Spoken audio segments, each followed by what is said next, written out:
Old Lin did it again. He broke through security against all odds to send a message to the United States, leaving more than one person in shock. But how is it possible that he achieved this? Stay until the end of the video and find out.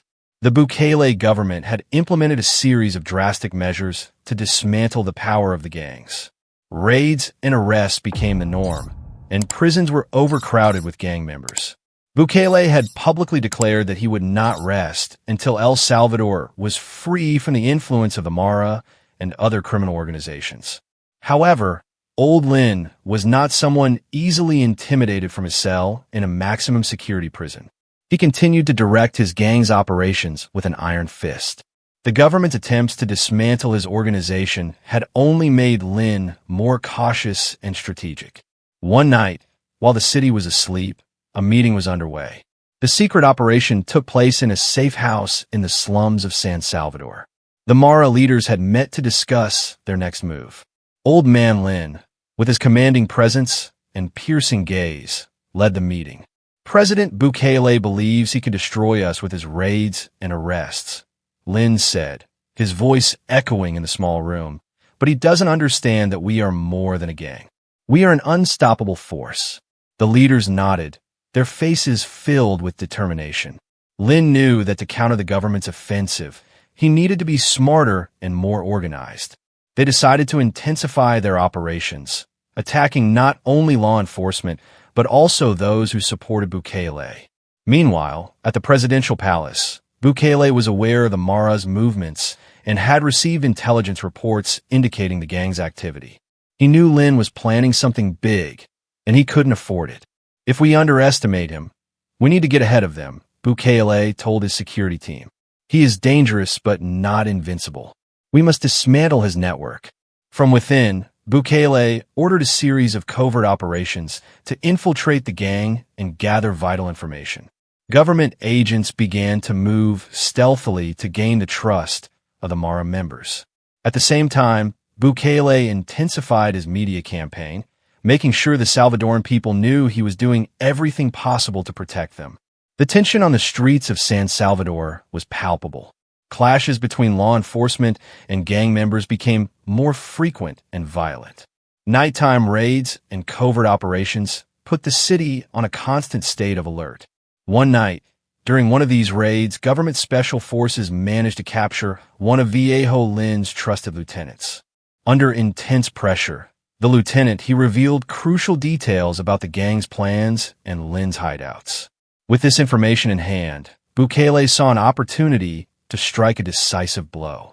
The operation to capture Lin was carried out with military precision. Special forces stormed Lin's hideout in the early hours of the morning, surprising the gang after a brief but intense firefight. Old Man Lin was captured. News of his capture spread quickly, and the entire city felt a mixture of relief and fear of retaliation. It was hell in prison from day one. Lin realized that the prison system was designed to break the strongest men. The guards, following strict orders, made sure that Lin knew he wouldn't have the power or influence he had on the streets. He was led to his cell with his hands and feet chained, his dignity crushed with every step he took in his Zelda Lin. He found a small, dark and dirty space. The bed was a hard wooden board and the toilet was a simple bucket. There was no privacy, and the light barely came in through a small, barred window. The solitude was instant, but it was only the beginning. The guards made it their personal mission to break Lin. They would wake him up at all hours of the night, banging on the bars with their batons and hurling insults and threats at him during meals. They made sure to serve him the worst pieces of food that were often cold and rotten. Every interaction with the guards was a test of endurance, and Lin knew that any sign of weakness would be ruthlessly exploited. The other prisoners, many of whom were also from rival gangs, saw Lin as a perfect target.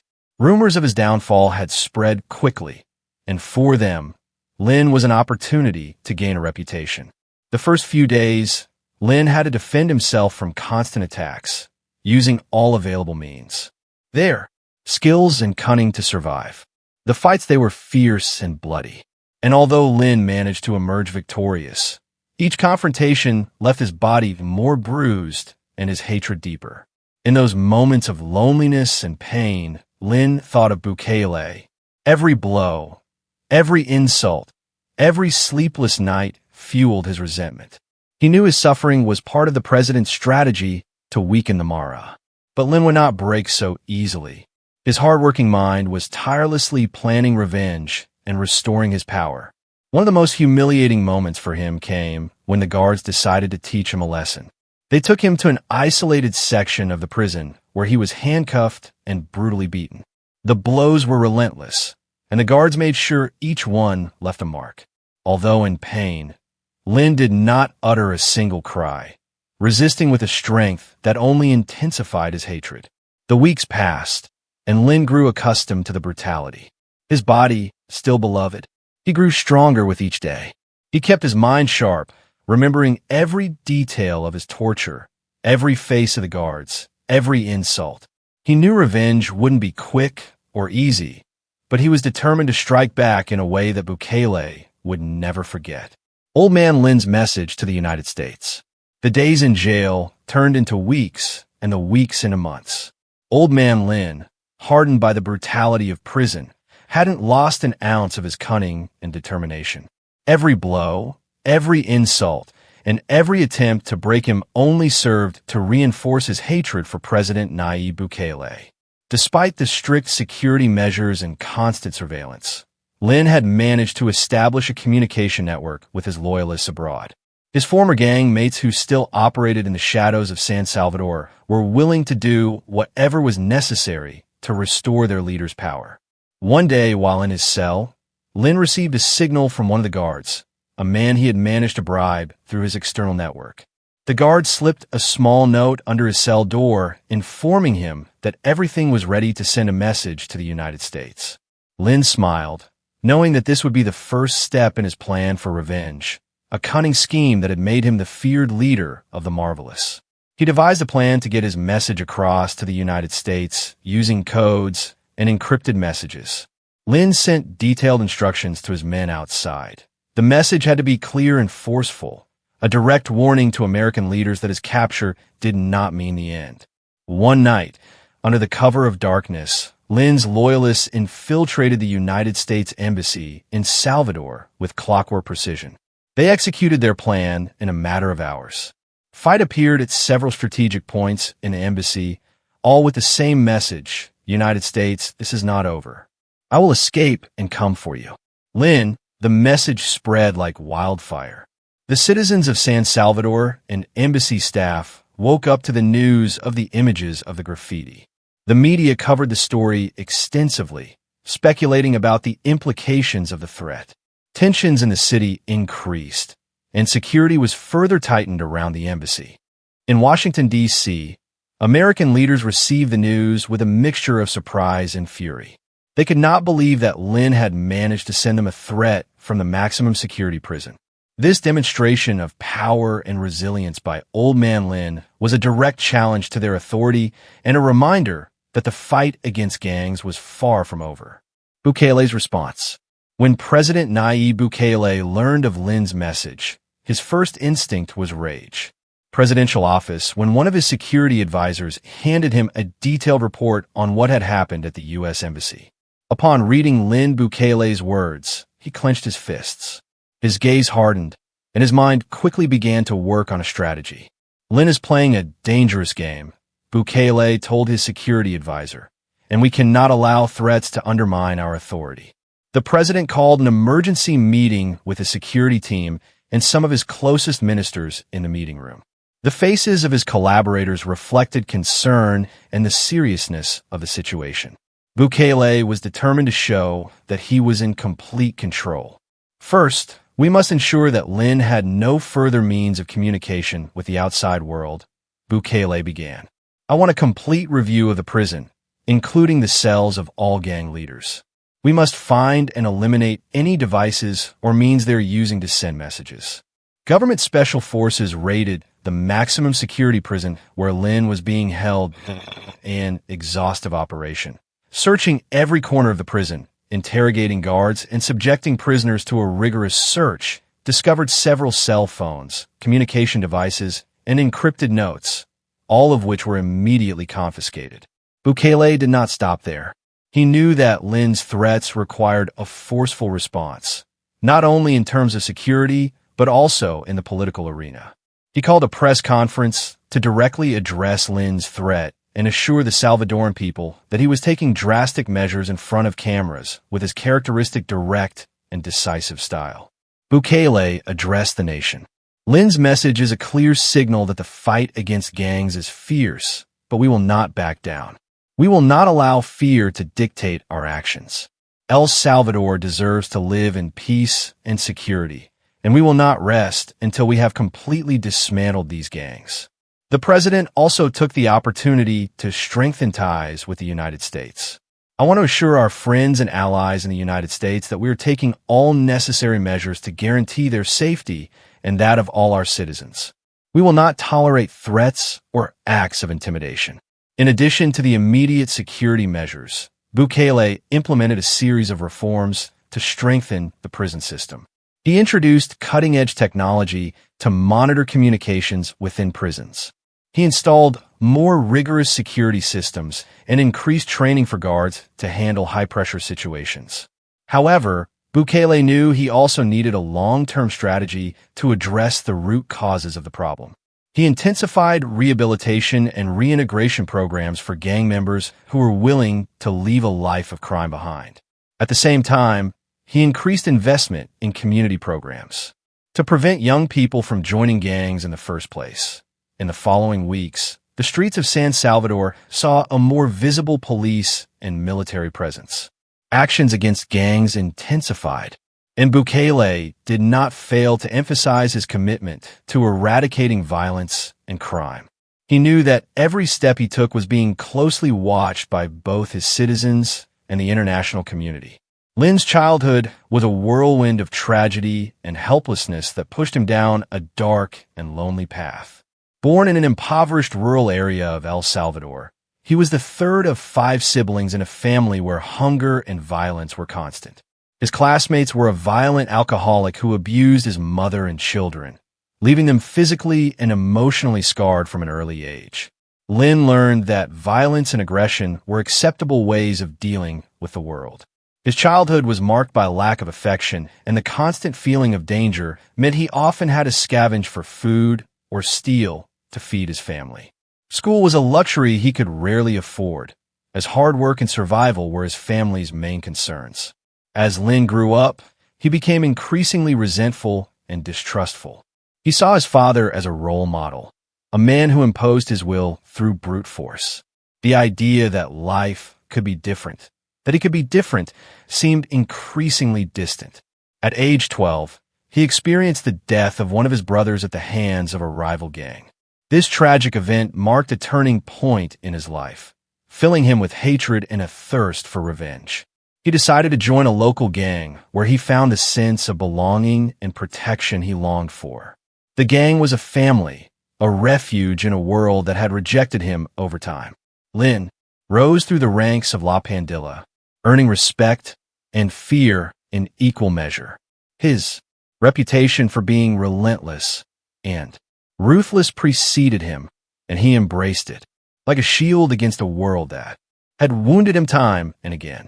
The descent into evil on the morning of January 7th, 2003, the press proudly announced that the UN had completed the verification of the peace accords, thus marking the close of a symbolic cycle.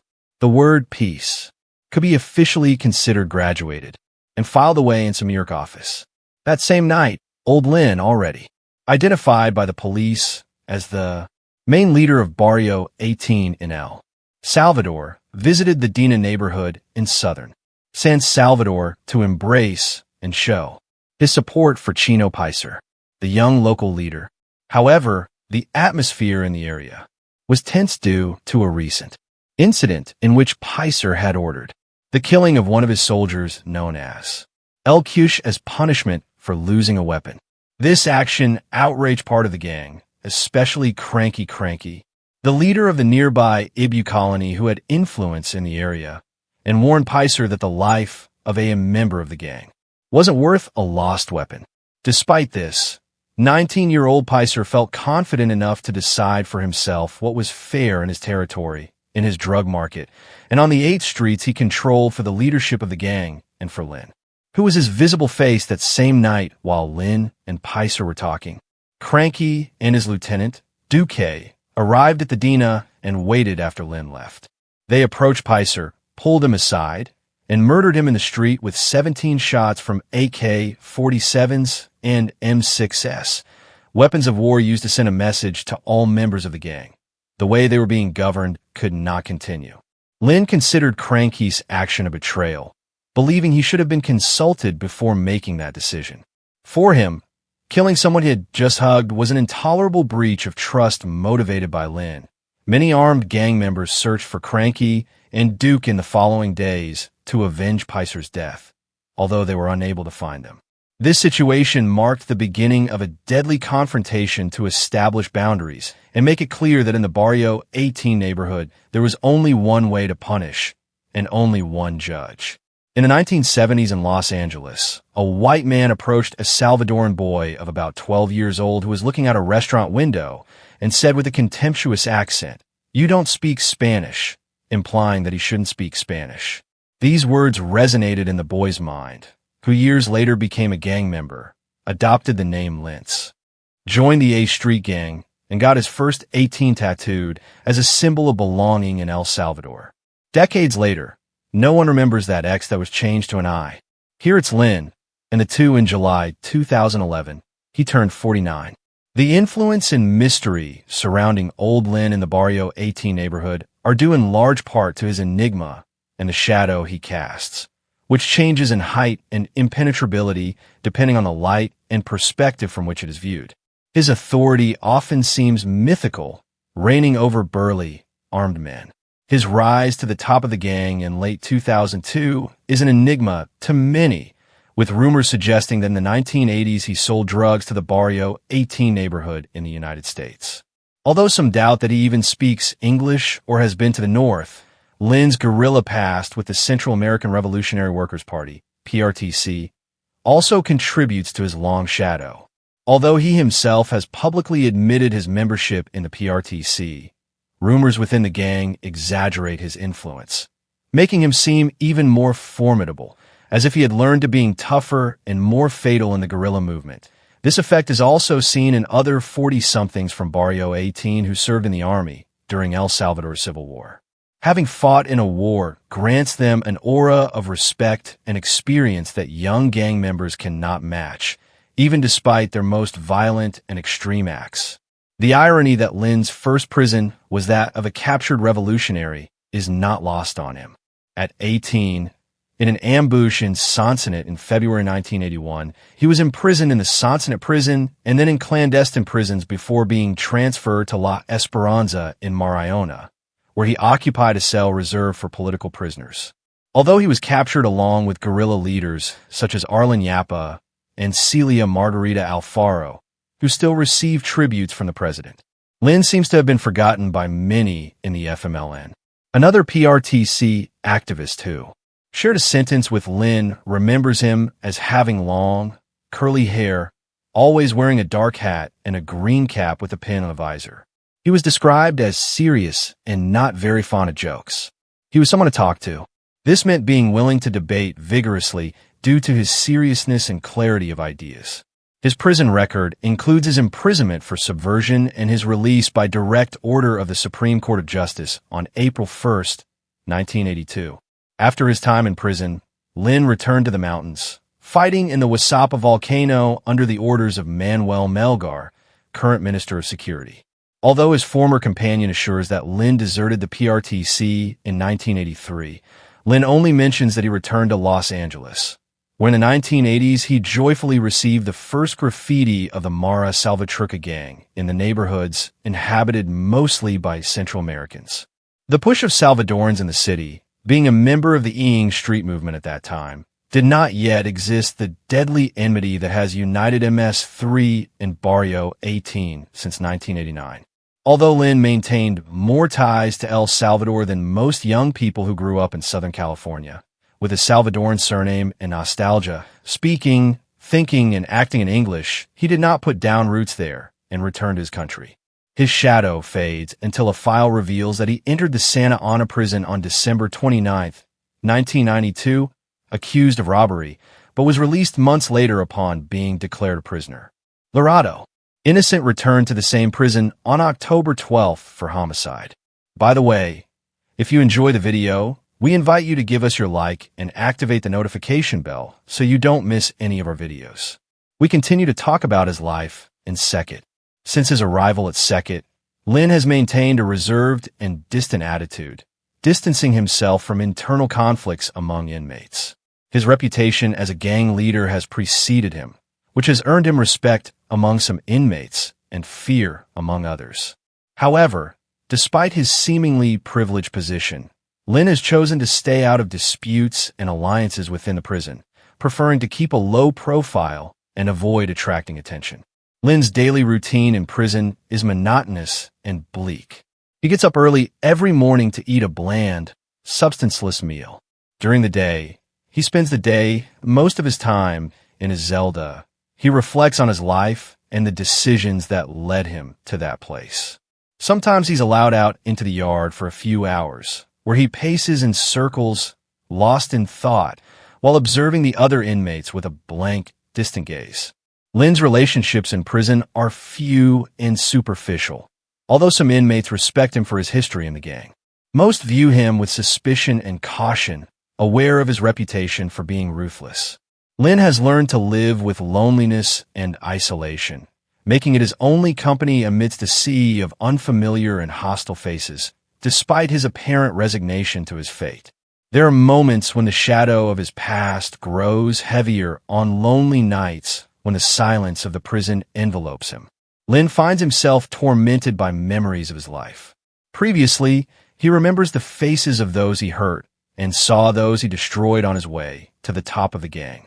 The gang wonders if he can ever redeem himself for his actions, if he can ever find the peace he so desperately longs for. One could say he had the opportunity to have a different life. Yes, one could say that Lynn had the opportunity to have a different life. Despite growing up in a difficult environment and facing numerous adversities, there were times in his childhood where he could have taken a different path if he had received the proper support and guidance. For example, if Lynn had had access to a quality education, he could have developed different life skills and perspectives. In addition, if he had received the necessary emotional support at home, he could have learned to manage his emotions in a healthier way and develop more positive relationships with others. However, given the circumstances of his childhood and the environment in which he grew up, Lynn was pushed towards a path marked by violence and crime. A lack of opportunities and pressure from his surroundings led him to make decisions that ultimately led him down a dark and dangerous path. Lynn's story is a reminder of how life circumstances and opportunities can influence the course we take. Although he had the opportunity to have a different life, circumstances conspired against him, leading him down a path that would change him forever. And so we come to the end of this video. If you liked it, I invite you to give us a like so we can continue making more videos like this one. Also, don't forget to subscribe and activate the bell so you don't miss any of our new videos. I wish you a great day. Until next time.